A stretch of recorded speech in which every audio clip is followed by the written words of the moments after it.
Good morning everyone. आज हम पढ़ने जा रहे हैं लेंस लॉ। बहुत ही इम्पोर्टेंट लॉ है ये। वैसे तो हम फैराडेज लॉ पढ़ा है मैग्नेटिक फील्ड में, जो फैराडेज ने बताया, ठीक है, कि change in magnetic flux with link with the something coil, then that change in flux produce the current in particular coil or induce or produce the EMF in that particular coil, ठीक है।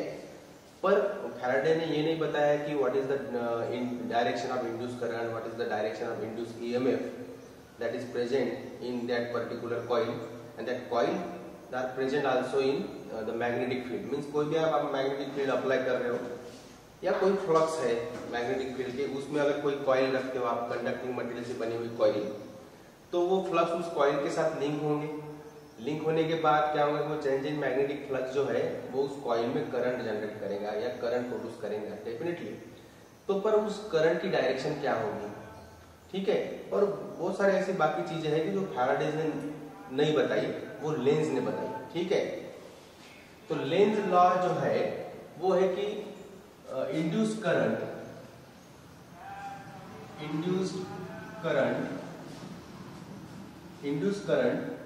Flow in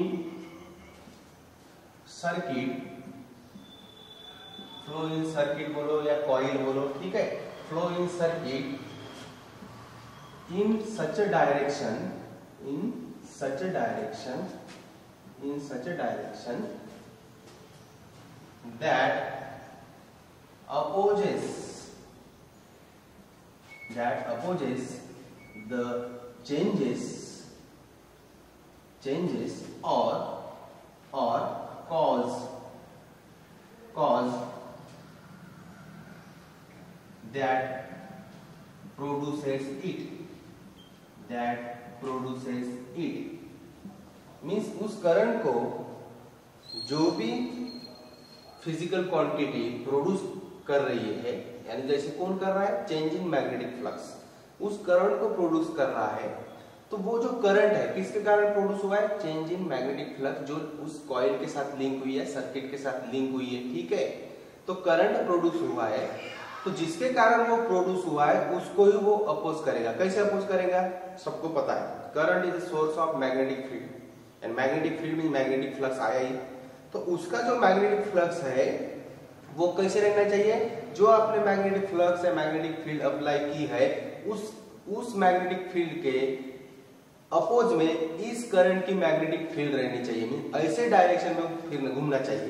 तो हमें पता है ये law, ठीक है।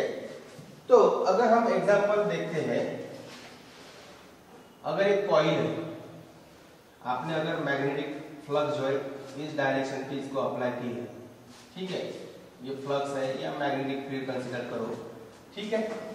तो डेफिनेटली इसके साथ ये फ्लक्स जो है लिंक अप होंगे,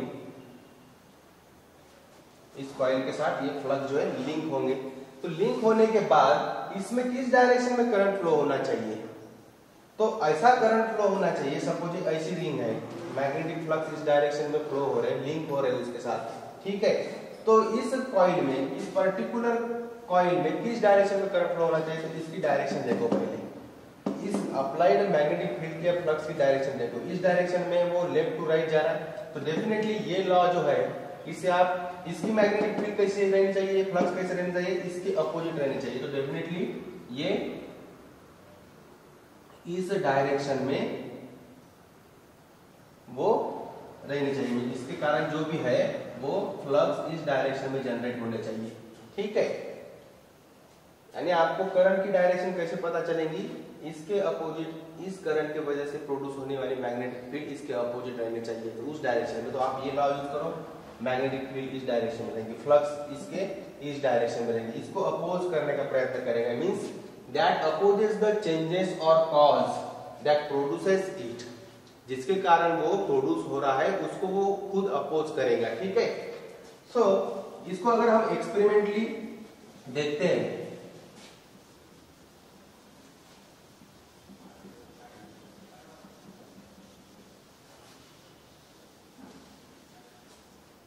तो एक फार्मूला है फैराडे ने दिया है कि EMF induce EMF is equal to minus N d∅dt, ये हमने लास्ट लेक्चर में पढ़ा है। तो यहाँ पे नेगेटिव साइन क्यों आया है? फैराडेज ने नहीं बताया कि ये नेगेटिव साइन क्यों आया है या कौन से लॉ फॉलो करता है, ओबे करता है, वो नहीं बताया, ठीक है। तो लेंज ने इस लॉ में क्या बताया, फैराडेज लॉ से क्या फिजिकल सिग्निफिकेंस निकाले हैं वो बता रहा हूं मैं। नेगेटिव साइन के बारे में बताया कि क्यों है वहां पे negative sign. Two, induced current की डायरेक्शन क्या है, इंड्यूस्ड करंट या ईएमएफ जो है और ईएमएफ जो है उसकी डायरेक्शन के बारे में बताया। थर्ड जो है लॉ ऑफ कंजर्वेशन के बारे में पढ़ा है, law of conservation of energy, ठीक है। मेजरली ये तीन चीजों के बारे में लेंज लॉ ने बताया कि this is three quantities, this three concepts are the physical significance of this law.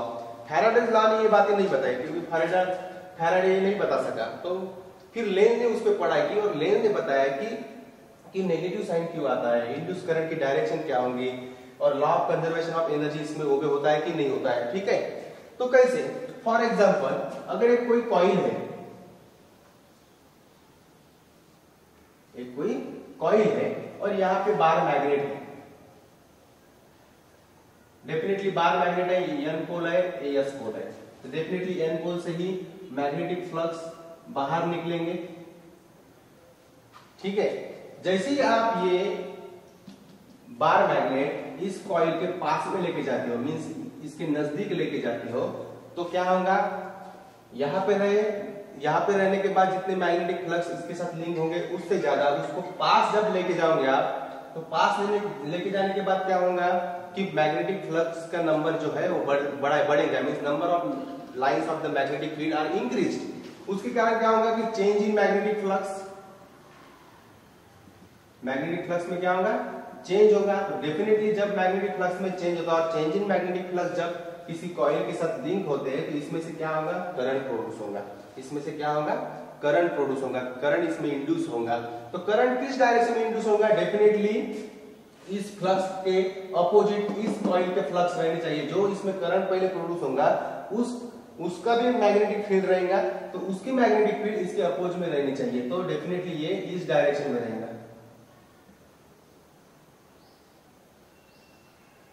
ठीक है, इस डायरेक्शन में रहेगा। तो डेफिनेटली इसकी जो मैग्नेटिक फ्लक्स है इस डायरेक्शन में रहेगी, मींस इसके मोशन को, इसकी जो फोर्स है, इसका जो फोर्स है इस फोर्स को अपोज करेगा, मींस आप जैसे जैसे उसके नजदीक लेके जाओगे वो बार मैग्नेट, तो क्या करेंगे, वो जो कॉइल है वो इस पे फोर्स अप्लाई करेंगे, इस पे मैग्नेटिक फोर्स अप्लाई करेंगे, तो उसको अपोज करने के, मींस इसके मोशन को अपोज करने का प्रयास करेंगे, इसके मोशन को क्या करेंगे, अपोज, रिपल करने की प्रयास करेंगे, अपोज करने का प्रयास करेंगे। मींस इसका मतलब क्या है कि किसी भी फोर्स के अगेंस्ट हम अगर डिस्प्लेसमेंट करते तो उस डेफिनेटली वो वर्क डन होता है। तो ये जो वर्क डन है, जितने अमाउंट का आप वर्क डन करोगे, इसको इसके नजदीक लेने के लिए आप जितना उस फोर्स के अगेंस्ट, इस फोर्स के अगेंस्ट आप जितना वर्क डन करोगे उतनी अमाउंट ऑफ एनर्जी इसमें जनरेट होगी, उतनी अमाउंट ऑफ क्या है, इलेक्ट्रिक एनर्जी, जितना वर्डन करोगे आप उतनी अमाउंट ऑफ वर्डन की एनर्जी इसमें जनरेट होंगी, इलेक्ट्रिक एनर्जी इसमें जनरेट होंगी। उस इलेक्ट्रिक एनर्जी के कारण ये जो करंट फ्लो होगा, करंट फ्लो होने के कारण इसमें मैग्नेटिक फ्लक्स जनरेट होंगे, उस मैग्नेटिक फ्लक्स इसको क्या करेगा, अपोज करेगा, डेफिनेटली अपोज करेगा। जितना अपोज करेगा उतने हम वर्डन ज्यादा बढ़ाएंगे, फोर्स ज्यादा लगाएंगे, तो उतना ज्यादा वर्डन होगा, तो उतनी ज्यादा इलेक्ट्रिक एनर्जी प्रोड्यूस होगी। Means what ever be the वर्डन performed by this bar magnet, that much of electric energy generated in this particular coil. This is the law of conservation of energy. Means कोई भी चीज आप खरीदते हो तो उसके जो खरीदी हुई चीज है उसके अमाउंट में अगर आप वैल्यू पे करते हो, that is the law of conservation of energy. Means अगर कहीं पे एनर्जी डिसअपियर हो रही है, लॉस हो रही है, उतनी ही अमाउंट की अगर एनर्जी कहाँ पे भी अपियर होती है, ठीक है, उसे ही हम कहते हैं law of conservation of energy. उसे क्या कहते हैं हम, law of conservation of energy. तो यहाँ पे हम अमाउंट ऑफ वर्क डन करना मीन्स क्या, जब तक हम अपनी एनर्जी लॉस नहीं करेंगे वर्डन नहीं होगा। मींस हमने अपनी एनर्जी लॉस की तभी उतनी अमाउंट की एनर्जी यहाँ पे जनरेट हुई, बराबर है। यहाँ पे डिसअपियर हुई तो यहाँ पे अपीयर्ड हुई। That is a law of conservation of energy. Means ये जो फिनोमिना है change in magnetic flux induce the current induce the EMF also obey the law of conservation of energy, also obey the law of conservation of energy। ये भी हो गया है। Negative sign और ये दोनों सेम ही है। नेगेटिव साइन और इंड्यूस करंट और EMF की डायरेक्शन क्या रहेगी अभी फिलहाल मैंने बताई है कि इसके जो फ्लक्स है जब इसके साथ लिंक होंगे तो करंट प्रोड्यूस होगा। तो करंट किस डायरेक्शन में प्रोड्यूस होगा, ऐसे डायरेक्शन में प्रोड्यूस होगा कि उसकी खुद के मैग्नेटिक फ्लक्स इस फ्लक्स को अपोज करने का प्रयास करेंगे, रिपल करने का प्रयास करेंगे। ठीक है, इसको आप अगर दूर लेके जाते हो तो अट्रैक्ट करने का प्रयास करेंगे। ठीक है, इसको अगर आप दूर लेके जाते हो तो उसको अट्रैक्ट करने का प्रयास करेंगे, नजदीक लेके जाएंगे तो रिपल करने का प्रयास करेंगे। ठीक है, means Lenz's law said that this law obey the law of conservation of energy and also say about the induced direction of induced current and EMF। ठीक है, this is all about the Lenz's law। ठीक है, एक simple experiment है दूसरा।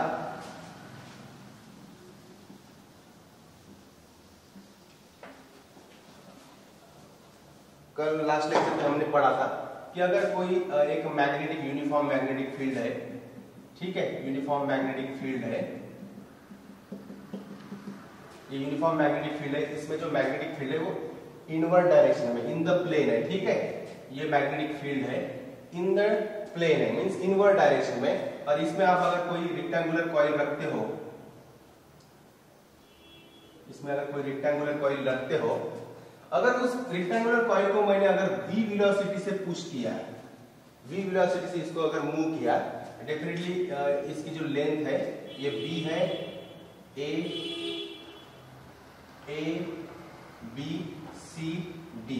ठीक है, ये नाम है इस कॉइल का a b c d। ठीक है, अगर आप इस a b c d coil को मूव करते हो तो डेफिनेटली अभी तो एरिया जो है अंडर द मैग्नेटिक फील्ड कौन सा है, ए बी सी डी है, बराबर है। मींस अगर इसकी लेंथ एल है, डेफिनेटली ये भी सपोज लेंथ एल ही होंगी।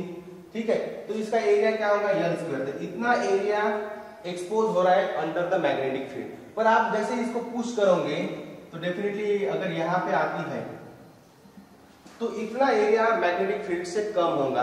मींस एल स्क्वायर नहीं रहेगा, एल स्क्वायर माइनस समथिंग रहेगा। मींस इतना एरिया रहेगा। मींस एरिया चेंज हुआ मींस मैग्नेटिक फ्लक्स चेंज होंगी, मैग्नेटिक फ्लक्स चेंज होगी तो इसमें से करंट फ्लो होगा, इस कॉइल में से करंट फ्लो होगा। तो करंट कैसे फ्लो होगा, जब भी आप इस कॉइल को मूव करोगे तो फ्लक्स चेंज होगी। इस मैग्नेटिक फ्लक्स की मैग्नेटिक फील्ड की जो फ्लक्स है, लाइंस ऑफ फोर्स है, वो चेंज होंगे। चेंज होने के बाद इसमें से करंट फ्लो होगा। तो डेफिनेटली जब करंट फ्लो होगा तो मैग्नेटिक फील्ड क्या करती है, उस करंट आर्म पे फोर्स अप्लाई करती है। तो क्या होगा, आपको ये सब लॉ पता है, ये लॉ पता है आपको। ठीक है, अगर डेफिनेटली इस पे फोर्स अप्लाई होगा तो ये जो आर्म है, ये जो आर्म है इनसाइड द मैग्नेटिक फील्ड, इस पे फोर्स अप्लाई करेगा। तो डेफिनेटली ये किसी ना किसी कंडक्टिंग मटेरियल से बना है, ये किसी ना किसी कंडक्टिंग मटेरियल से बना है। तो कंडक्टिंग मटेरियल से बना है तो डेफिनेटली इसमें इलेक्ट्रॉन होंगे। तो इस इलेक्ट्रॉन पे, ये जो इस कंडक्टर में जो इलेक्ट्रॉन प्रेजेंट है उस पे मैग्नेटिक फोर्स अप्लाई होगा, वो डाउनवर्ड डायरेक्शन में होगा। इस पे क्या होगा, मैग्नेटिक फोर्स अप्लाई होगा जो डाउनवर्ड डायरेक्शन में। तो ये मैग्नेटिक फोर्स क्या करेंगे, सभी इलेक्ट्रॉन को इस निचले भाग में एक्यूमुलेट करेंगे, इस सी पॉइंट को एक्यूमुलेट करेंगे। नंबर ऑफ इलेक्ट्रॉन किधर आएंगे, इस सी पॉइंट पे होंगे। तो ये सब नेगेटिव चार्ज होंगे। ये क्या होगा, नेगेटिव चार्ज। डेफिनेटली ये अगर नेगेटिव चार्ज है तो डेफिनेटली बी ऑटोमेटिकली क्या हो जाएगा, पॉजिटिव चार्ज बन जाएगा। तो डेफिनेटली ये क्या बन गया, वन टाइप बैटरी बन गई, जहां इस दो एंड में पॉजिटिव और नेगेटिव चार्ज आता है, it is work like a battery. ठीक है, यहाँ पे पॉजिटिव चार्ज है, नेगेटिव चार्ज है, डेफिनेटली यहाँ पे इलेक्ट्रिक फील्ड भी प्रोड्यूस होगी, इलेक्ट्रिक फील्ड भी प्रोड्यूस होगी। तो इलेक्ट्रिक फील्ड ऐसे ही प्रोड्यूस हो गई तो इलेक्ट्रिक फील्ड क्या करेंगे, उस इलेक्ट्रॉन पे इलेक्ट्रिक फोर्स अप्लाई करेंगे। क्या करेंगे, और वो कहाँ रहेगा, अपवर्ड डायरेक्शन में रहेंगे, वो कहाँ रहेगा, अपवर्ड डायरेक्शन। ये दोनों भी फोर्स एक दूसरे को अपोज करने का प्रयास करेंगी और ऐसी सिचुएशन आएंगी कि ये दोनों भी फोर्स आफ्टर सम टाइम ऐसी सिचुएशन आएगी कि ये दोनों भी फोर्स इक्वल होंगे। ये दोनों भी फोर्स क्या होंगे, इक्वल होंगे, मींस सैचुरेशन होगा ना। इलेक्ट्रॉन नीचे फोर्स अप्लाई करेगा तो इलेक्ट्रिक फील्ड क्या करेगा, अपवर्ड डायरेक्शन में। तो ऐसी कंडीशन पे क्या होगा कि electric force is equal to magnetic force हो जाएगा। तो डेफिनेटली इलेक्ट्रिक फोर्स आपको पता है E और मैग्नेटिक फोर्स भी पता है आपको E B Q B V, बराबर है। अगर Q लिखा तो Q Q cancel, so E is equal to B into V, ठीक है।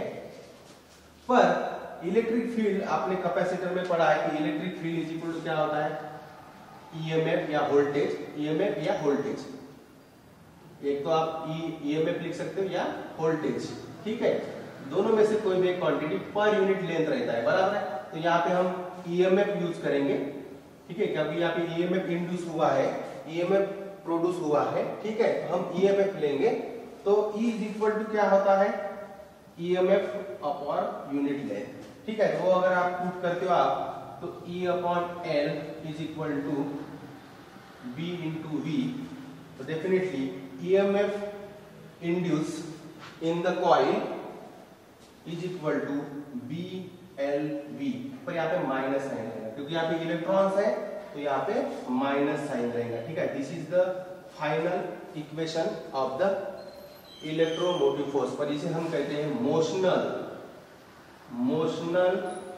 ईएमएफ। मोशनल ईएमएफ क्यों कहते हैं, क्योंकि ये ड्यू टू द मोशन हुआ है। ईएमएफ कैसे जनरेट हुआ है, ड्यू टू द मोशंस, ठीक है।